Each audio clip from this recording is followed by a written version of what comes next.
You're standing in line. Nothing is happening. Your thumb is already moving toward your pocket. You don't even decide to do it. It just happens. 30 seconds of empty time, and your brain treats it like an emergency. But for most of human history, there was no phone to reach for. Just long stretches of nothing, hour after hour. So what did your ancestors actually do with all that empty time? The answer is stranger than you'd expect. Psychologist Sandi Mann, who has spent years studying boredom at the University of Central Lancashire, once asked people to sit alone with their thoughts for just a few minutes. Most of them hated it. Some chose mild electric shocks over sitting quietly doing nothing. People chose pain over stillness.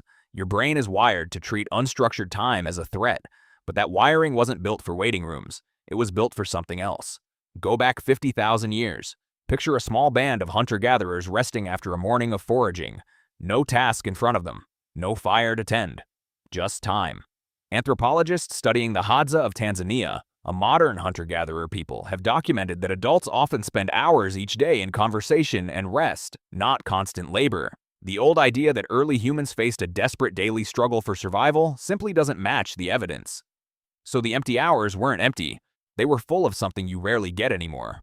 Talk, storytelling, speculation about the hunt, the weather, the stars. Neuroscientist Marcus Raichle, who first mapped what's now called the brain's default mode network, discovered your brain doesn't switch off when you stop focusing. It starts running simulations, replaying memories, piecing together who you are. Boredom isn't empty time, it's processing time. Your ancestors sitting in that shade weren't wasting the afternoon. They were making sense of things. A predator sighting from days ago becomes a story with a lesson. A disagreement gets turned over and discussed.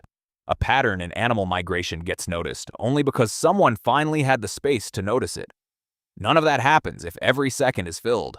Boredom likely evolved as an internal alarm, not a punishment, a nudge, a signal that says, go find something worth paying attention to. That itch pushed your ancestors toward exploration, toward new tools born from idle curiosity, toward wandering just a little farther, just to see what was over the next ridge. Boredom wasn't a flaw in the human mind. It was fuel. So why does modern boredom just push you toward your phone? Your brain hasn't changed. The nearest scratch has. 50,000 years ago, the only cure within reach was another person, a half-formed idea, or the world in front of you. Today, the cure is a feed built by people whose entire job is making sure the itch gets scratched instantly. You get the relief. You don't get the processing. Research on mind wandering, including work tied to psychologist Jonathan Schooler, suggests letting your thoughts drift without a task can boost creative problem-solving in ways constant screen attention doesn't. Fill every idle moment with a scroll, and you interrupt the exact process boredom was designed to trigger. Imagine your ancestor at the fire again. Nothing to reach for. The boredom builds until her mind wanders somewhere useful. A memory becomes a warning for her children.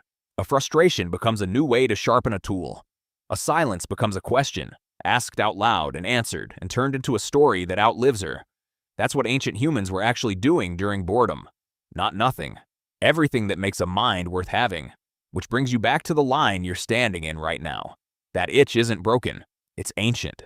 The same nudge that once pushed a small group of restless primates to look up and wonder what the stars were. The only difference is what you do with it next. Tonight, when you feel that pull towards your pocket, notice something. That itch isn't asking to be numbed.